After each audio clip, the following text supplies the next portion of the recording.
함께 성경을 먼저 봉독하시겠습니다. 전도서 7장 1절에서 4절입니다. 전도서 7장 1절에서 4절. 954페이지에 있죠. 전도서 7장 1절에서 4절. 예, 함께 봉독하시겠습니다. 좋은 이름이 좋은 기름보다 낫고 죽는 날이 출생하는 날보다 나으며 초상집에 가는 것이 잔치집에 가는 것보다 나으니 모든 사람의 끝이 이와 같이 됨이라. 산자는 이것을 그의 마음에 둘지어다. 슬픔이 웃음보다 나음은 얼굴에 근심하는 것이 마음에 유익하기 때문이니라. 지혜자의 마음은 초상집에 있으되 우매한 자의 마음은 혼인집에 있느니라. 아멘. 오늘 오실 때 조명아 성도가 제가 말씀을 전하는 것을 알고 오신 분도 계실 거고 전혀 모르고 아마 오신 분도 계실 줄로 압니다. 아마 그러면은 반응이 여러 가지가 될 줄로 아는데 이럴 줄 알았으면은 CR주나 올라갈 걸, 뭐 그럴 수도 있고 아니면은 이 기회에 다른 데로 살 걸, 뭐 이런 분도 계실 거고, 그러니까 혹시나 또 조명아 성도가 말씀을 전한다면 기대하는 그런 마음을 가지고 계신 분도 있으리라고 생각합니다. 네.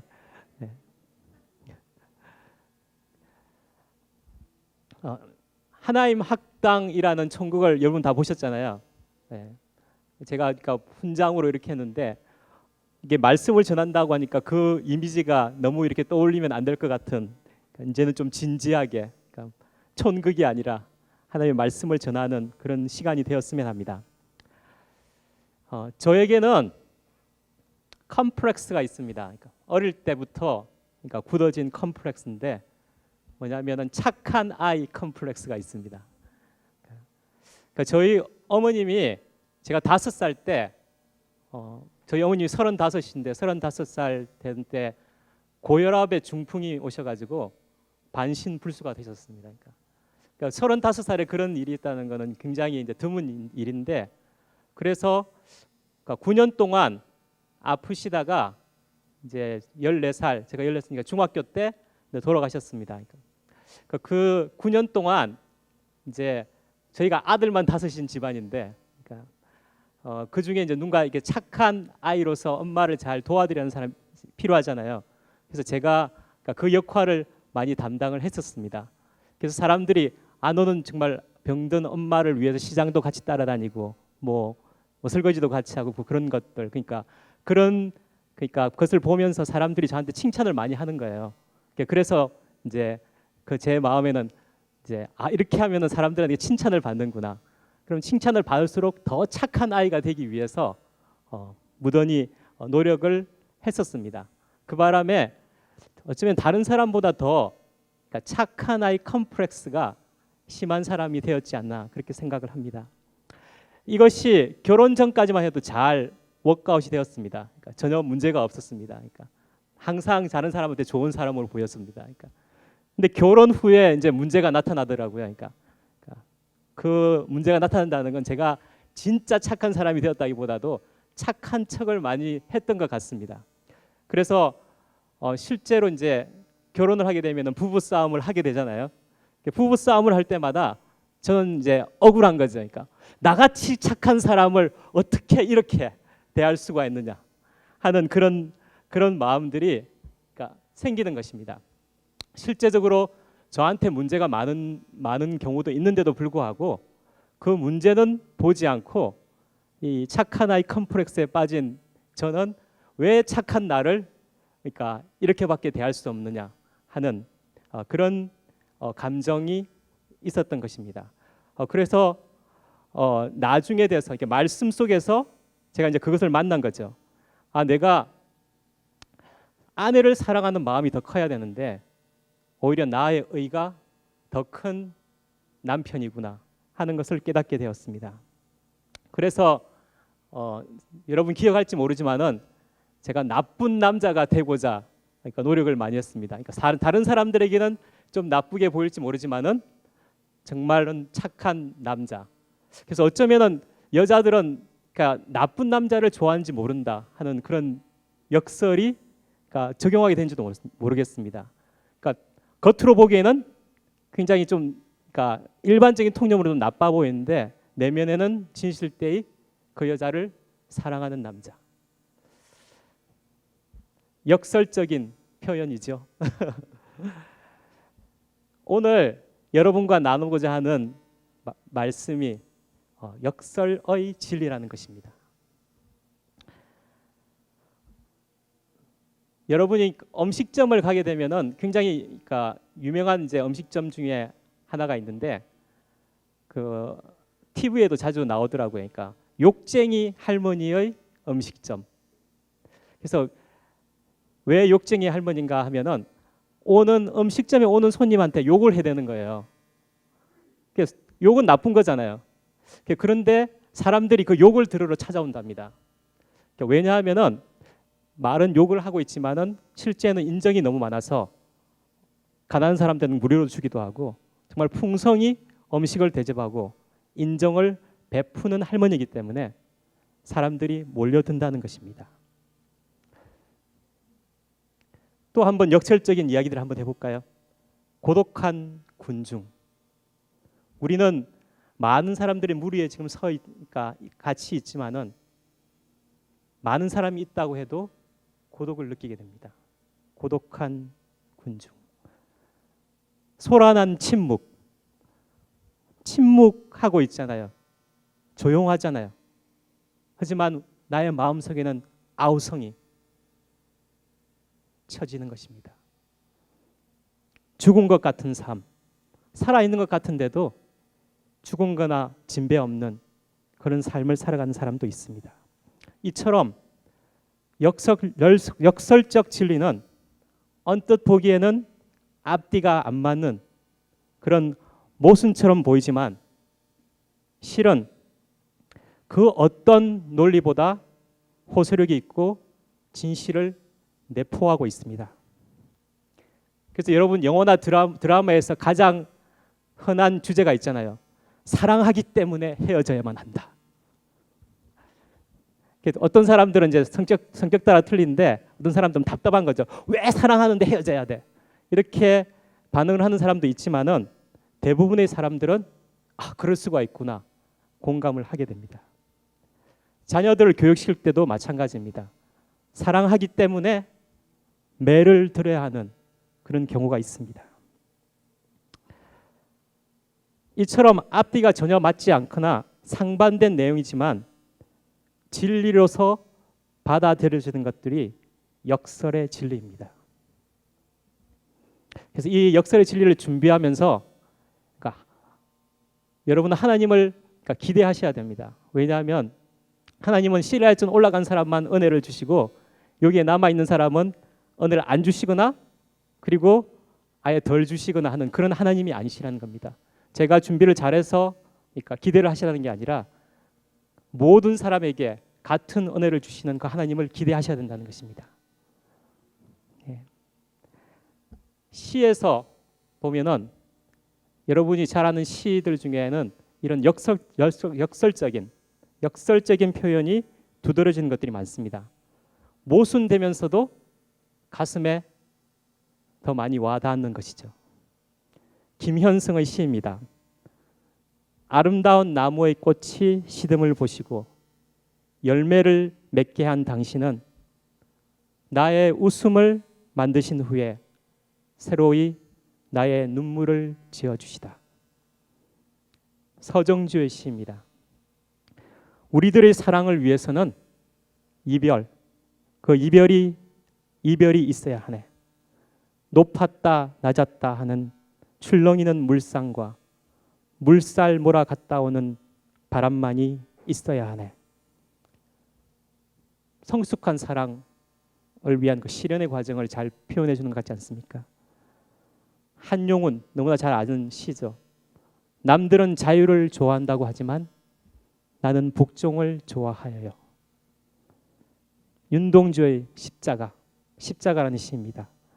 괴로웠던 사나이, 행복한 예수 그리스도처럼 십자가가 허락된다면 고통스럽게 죽어간 예수가 행복할 리가 없지만 자신의 그 길을 묵묵히 걸어가는 예수가 시인 자신보다 행복하다는 사실을 깨닫고 지은 시입니다. 삶의 의미가 분명해지는 진리의 삶을 살고 싶으십니까? 그렇다면 현재 자신이 철석까지 믿고 의지하고 있는 생각과 인식들을 깨어버리는, 그리고 깨뜨릴 수 있는 말씀에 열려 있어야만 합니다. 언제나 분명하고 정정당당하게 자신이 믿는 바를 말하되, 또한 자신의 오류가 명백하게 드러났다면 주저없이 겸손하게 감사하며 받아들일 수 있어야 한다는 것입니다. 이같이 자신이 살아오면서 터득한 것과 전혀 다른, 오히려 반대일 수 있는 말씀을 들을 때 나를 넘어서서 그 내면적 진실을 받아들일 수 있다면 우리는 전혀 새로운 차원의 삶으로 들어갈 수 있는 것입니다. 예수님, 우리 주님께서 역설의 대가하셨습니다. 신약에 보면은 여러 가지 역설이 나오는데, 역설이란 언뜻 보기에는 앞뒤가 맞지 않는 모순처럼 보이지만 실은 그 어떤 논리보다 탁월한 호소력이 담긴 말을 뜻하며, 영어로는 파라독스, 어법을 가장 그런 파라독스라고 하는데, 이런 어법을, 이런 역설적인 어법을 예수님께서 탁월하게 구사하셨다는 것입니다. 그래서 말씀해 보면 죽어야 산다, 낮아져야 높아진다, 썩어야 열매를 맺는다, 원수를 사랑하라, 오리를 가자면 심리를 가라. 그리고 또 여러 가지가 나오죠. 가난한 자는 복이 있나니, 우는 자는 복이 있나니, 자기 목숨을 얻는 자는 잃을 것이요, 너희 모든 사람 중에 작은 그이가 큰 자니라. 이런 모든 메시지를 여러분이 들어보면은 세상적인 상식과는 전혀 다릅니다. 오늘 우리가 읽은 구약 전도서 7장 1절에서 4절도 그런 역설적인 그 진리를 잘 보여주고 있는 말씀입니다. 하나하나씩 한번 같이 음미해 보겠습니다. 첫째, 아름다운 이름이 보배로운 기름보다 낫다. 그래서 1절에 좋은 이름이 좋은 기름보다 낫고 죽는 날이 출생하는 날보다 나으며, 예나 지금이나 사람들은 이름보다 기름을 선택합니다. 이름이 그 사람의 존재를 뜻한다면 기름은 그 사람의 부를 말을 하는 것입니다. 그래서 여러분이 지금도 중동의 그 기름 많은 부자들, 그 산유국에 가면은 기름으로 모든 것을 좌우합니다. 우리가 살고 있는 이 세상도 그 오일의, 그 기름의 가격에 따라서 세상의 경제들이 흔들리고 있는 것을 봅니다. 이처럼 기름의 힘은 막강합니다.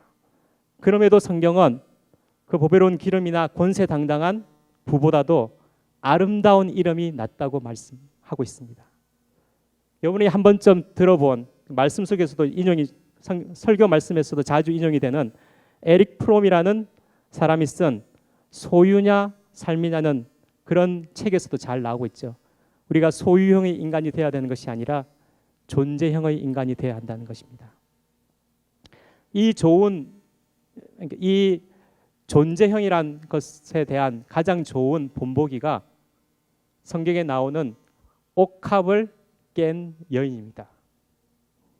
성경에 나오는 이 마리아는 어떤 세상적인 가치와 관계없이 하나님 예수님께 드림을 보여주었습니다. 제자들은 값비싼 기름을 허비했다고 호되게 책망했지만 주님은 그 여자를 칭찬하면서 세상 어디에서나 그리고 앞으로 오는 세대에도 이 여자의 이름이 기억될 것이라고 말하고 있습니다. 그래서 기름이 아니라 이름입니다. 소유가 아니라 존재입니다. 두 번째로 잔치집보다 초상집에 가는 것이 낫다. 그래서 2절에 보면 초상집에 가는 것이 잔치집에 가는 것보다 나으니 모든 사람의 끝이 이와 같이 됨이라. 산자는 이것을 그의 마음에 둘지어다. 일반적인 상식으로 우리가 생각한다면 우울한 초상집보다는 당연히 즐거운 잔치집이 낫습니다. 그럼에도 성경은 잔치집보다 초상집에 가라고 말합니다. 역설입니다. 어째서 이런 역설을 진리라고 말씀할 수 있을까요? 왜냐하면 잔치집은 들뜨고 그리고 흥분해서 오히려 환상과 착각에 빠지기 쉽지만은 초상집에 가게 되면은 우리가 진지하게 되고 그리고 삶과 죽음을 깊이 생각하게 되기 때문입니다. 허무가 무엇인지, 슬픔이 무엇인지를 겸허하게 받아들일 수 있기 때문입니다. 그런 점에서 오히려 초상집 그리고 장례식에서 우리는 그 어떤 때보다 인생의 배움을 터득할 수 있게 되는 것입니다. 잔치집에 가면은 뭐 떠들썩하다가 그냥 끝내버리지만은 초상집에 가면은 원초적인 그런 배움을 얻어올 수 있기 때문입니다. 더구나 우리는 죽음이 끝이 아니라는 것을 믿고 있는 사람들이 아닙니까? 그래서 우리에게 이 말씀을 전하는 것입니다. 잔치집보다는 초상집에 가라고. 세 번째로 슬픔이 웃음보다 낫다. 그래서 3절에 슬픔이 웃음보다 나음은 얼굴에 근심하는 것이 마음에 유익하기 때문이라. 왜 그럴까요? 우리가 슬픔이라고 한다면은 슬픔이라는 그 자체 때문에 왠지 불행하다는 그 불행으로 간주해 버리잖아요. 그러나 많은 경우는 웃음보다는 오히려 슬픔을 통해 그리고 또 눈물을 통해 더 소중한 것을 배울 수 있기 때문입니다. 우리의 정서나 그리고 우리의 인격은 웃음보다는 눈물을 통해 더 정화하게 되어진다는 것이죠. 또한 우리가 죄를 범했을 때 애통하는 심령으로 하나님께 나아오면은 하나님께서 만나 주시고 그 죄에서 자유케 해주신다는 것을 경험하게 되지 않습니까? 그래서 성경은 말합니다. 애통하는 자는 복이 있나니 그들이 위로를 받을 것이라고. 우리 주님도 우셨다는 그런 이야기가 말씀 속에서 가끔씩 나오게 됩니다. 성경은 선지자들 예레미야나 그리고 또 다윗, 막달라 마리아 같은 사람들이 다 눈물의 사람이었다는 것을 증거하고 있습니다. 웃음은 자칫 사람을 좀 교만하게 할 수도 있지만 슬픔은 겸손하게 하고 더욱 주님을 의지하게 하기 때문입니다. 우리가 살고 있는 세상 속에서 우리는 흔히 세상이 정말 미치게 돌아가고 있다는 그렇게 생각할 때가 있습니다. 세상 돌아가는 꼴이 어떤 때는 마음에 들지 않습니다. 그렇다고 우리 모두가 불평만 하고 있을 수 있겠습니까? 중요한 것은 불평이 아니라 희망을 포기하지 않는 것이 중요한 것입니다. 세상은 답답하게 보이지만은 우리가 이 세상의 한 줄기 빛이 된다는 그 소망을 품을 수 있어야만 하는 것입니다. 올바르고 선하며 진실한 일을 하면 사람들에게 칭찬을 들을 것입니다. 하지만 더 나아가 세상 사람들이 칭찬을 하지 않고 그런 칭찬을 우리가 듣지 않는다고 해도 우리 존재의 의미를 발견할 수 있다면 여러분은 자유한 사람인 것입니다. 그로 말미암아 다른 사람들이 찾지 못하는 삶의 의미를 발견하게 된다면 말입니다. 그 의미를 발견하면 이제까지 알지 못했던 그런 전혀 새로운 차원의 행복을 우리는 누릴 수 있게 되는 것입니다. 이런 것이 역설적 진리의 삶입니다. 책을 하나 소개할까요? 켄트 케이스의 역설의 진리라는 책이 있습니다. 이 책은 30년 동안 하버드 대학생들의 인생 지침이 되었던 책이라고 합니다. 다른 사람들을 도움으로써 성공적인 삶을 살 수 있다는 그야말로 역설을 이야기하고 있는 이 책을 통해서 저자는 왜 우리가 이 역설이 진리인간을 입증해주고 있습니다. 또한 인생에 대한 시각에 영향을 줄 뿐 아니라 간단하지만 강력한 원칙을 적용하기만 하면은 우리가 충분히 우리의 삶을 변화시킬 수 있다고 책에서 이야기하고 있습니다. 이 역설의 진리라는 책 속에 탁월한 지도자의 10계명이라는 것이 적혀 있습니다. 근데 이 10계명은 돌아가신 마들 테레사, 그러니까 테레사 수녀님이 생전에 자신의 벽에 이렇게 걸어놓고 실천하셨던 10계명이라고 합니다. 그래서 사람들에게는 이 저자의 10계명이 아니라 테레사의 10계명으로 더 유명해진 10계명입니다. 그래서 저도 테레사의 10계명이라고 한번 적어보았습니다. 한번 하나하나 살펴보겠습니다. 첫째, 사람들은 논리적이지도 않고 이성적이지도 않다. 자기 중심적이다. 그래도 사람들을 사랑하라. 둘째, 당신이 착한 일을 하면 남들은 다른 속셈이 있다고 의심할 것이다. 그래도 착한 일을 하라. 셋째, 당신이 성공하게 되면 가짜 친구와 진짜 적들이 생길 것이다. 그래도 성공하라. 넷째, 오늘 당신이 착한 일을 해도 내일이면 사람들은 잊어버릴 것이다. 그래도 착한 일을 하라. 다섯째, 정직하고 솔직하면 공격당하기 쉽다. 그래도 정직하고 솔직하게 살아라. 여섯째, 사리사욕에 눈먼 소인배들이 훌륭한 사람들을 해칠 수도 있다. 그래도 크게 생각하는 사람이 되라. 일곱째, 사람들은 약자에게 호의를 베푼다. 하지만 결국 힘든 편에 선다. 그래도 소수의 약자를 위해 분투하라.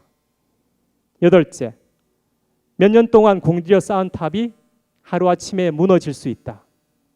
그래도 탑을 쌓아라. 아홉째, 물에 빠진 사람들을 구해주면 보따리를 내어놓으라고 덤빌 수도 있다. 그래도 도움이 필요한 사람을 도우라. 마지막으로 10번째, 적먹던 힘까지 다해 헌신해도 칭찬을 듣기는커녕 욕 듣고 경을 칠 수도 있다. 그래도 헌신하라. 어떻습니까? 이 역설의 리더십이요. 이런 지도자는 삶의 진실을 이미 깨뚫고 있는 사람입니다. 이런 사람이 하나님의 나라를 이 땅에 이루어가는 하나님의 사람인 것입니다. 가정에서도 희생과 헌신이 바탕된 영적 리더십을 통해 이 미치게 돌아가는 세상 속에서도 가정을 천국으로 만들 수가 있는 것입니다. 한 부인의 이야기를 함께 나누려고 합니다.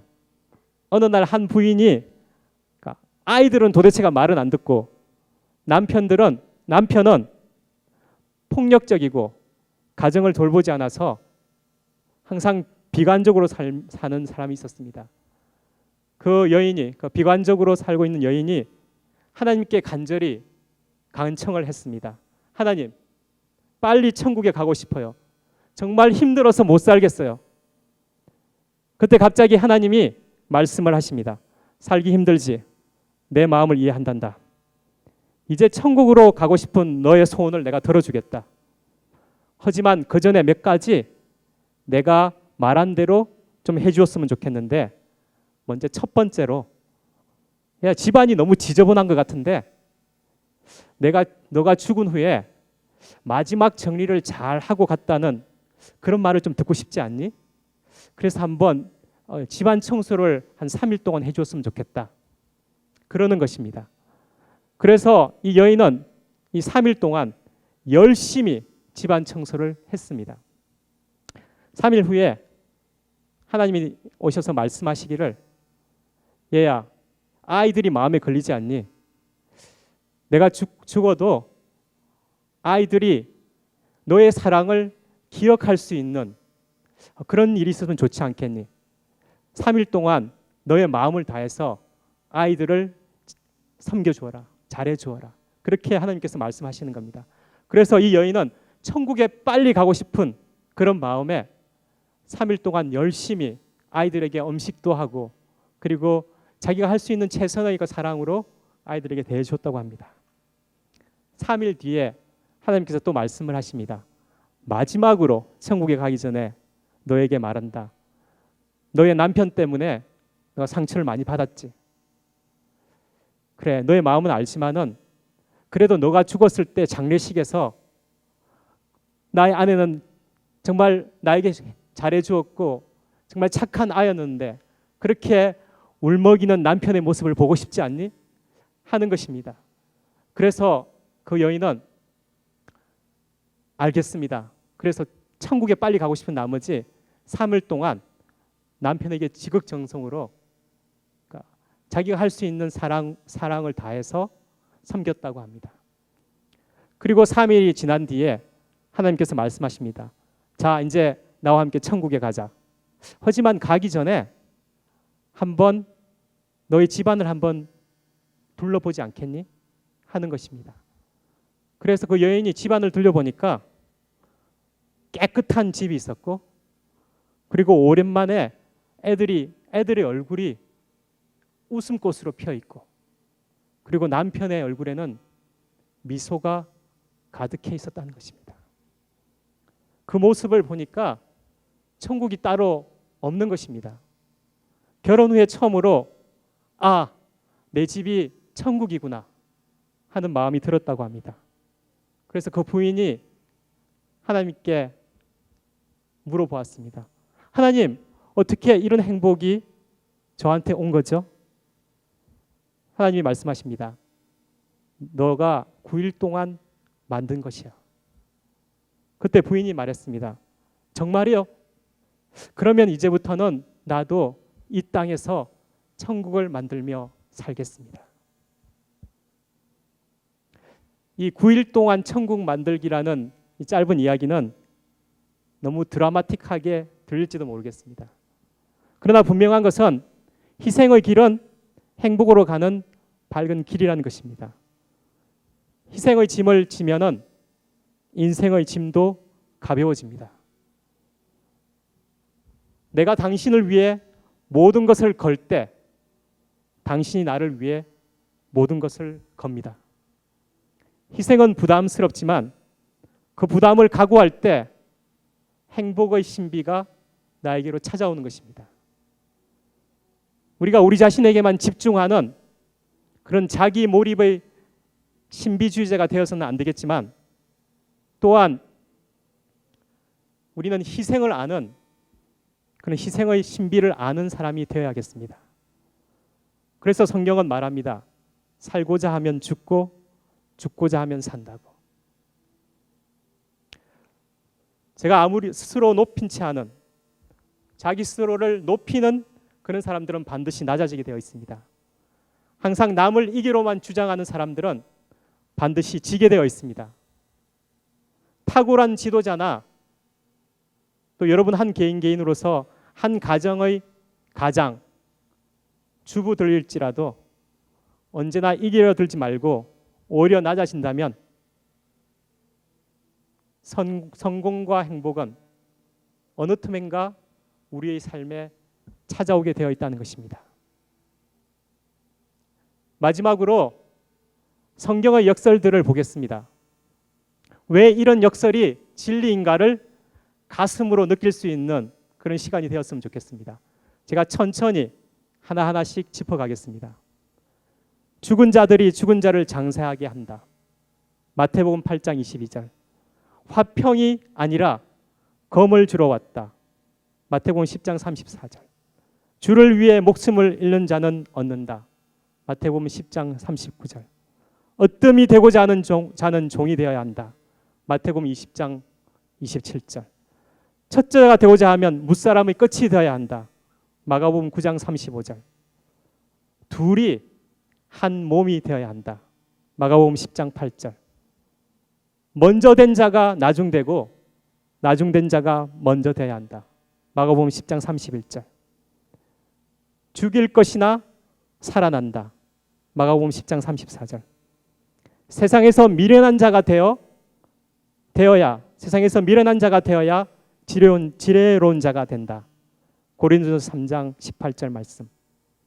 보이는 것은 잠깐이요 보이지 않는 것은 영원하다. 고린도후서 4장 18절 말씀. 속이는 자 같으나 참되고 고린도후서 6장 8절. 죽은 자 같으나 살아있다. 고린도후서 6장 9절 말씀. 그리고 무명한 자 같으나 유명함. 징계받은 자 같으나 죽음을 당하지 않음. 근심하는 자 같으나 기뻐함. 가난한 자 같으나 모든 사람을 부유하게 함. 아무것도 없는 자 같으나 모든 것을 가지고 약할 때 곧 강함. 어리석은 자가 되었으나 칭찬을 받아 마땅함. 내게 유익한 것들을 주를 위해 오히려 해로 여김. 오늘 말씀의 처음에 삶의 의미가 분명해지는 진리의 삶을 위해서는 현재 자신이 철석같이 믿고 있고 의지하고 있는 그런 생각과 인식들을 깨뜨릴 수 있는 말씀 앞에 열려 있어야 된다고 말했습니다. 하나님께서 우리를 어떤 길로 인도하실지를 이러한 역설의 진리를 통해서 우리는 차츰차츰 알게 되는 것입니다. 하나님 교회에서 선포되는 말씀은 우리가 아는 통념으로는 받아들이기 힘든 것들이 많음을 이미 여러분들은 경험하셨을 것입니다. 하지만 열려 있어서 자신의 굳어진 생각을 깨뜨릴 수만 있다면, 그리고 그것이 깨어질 수만 있다면 오히려 그럴수록 그 자신에게 점점 깨어지지 않는 무언가가 생겨난다는 것입니다. 그래서 오늘의 마지막 역설입니다. 깨어져야 깨어지지 않는 것을 얻을 수가 있습니다. 언제나 분명하게 그리고 당당하게 자신이 믿는 바를 말하되 자신의 생각이 잘못된 것임을 알게 되었을 때 주저함 없이 겸손하게 받아들일 수 있는 우리 모두가 됩시다. 좋은 이름이 좋은 기름보다 낫고 죽는 날이 출생한 날보다 나으며 잔치집보다는 초상집이 웃음보다는 슬픔이 낫다는 성경의 역설의 진리. 으뜸이 되고자 하는 사람들은 종이 되어야 한다는 성경의 진리. 육신으로서는 도저히 받아들일 수 없는 성경의 역설적 말씀 앞에서 나를 넘어서서 그 내면적 진실을 받아들임으로 전혀 새로운 삶의 차원으로 들어가는 우리 모두가 됩시다. 제 말씀은 이것이 다입니다. 지금 이 시간 기도를 하시겠는데요. 우리의 본능적인 것이 순간순간마다 이 길을 가지 못하도록 막습니다. 이 시간 함께 기도하실 때 매 순간마다 우리에게 결단하는 마음을 주십시오 하고 함께 기도하시겠습니다.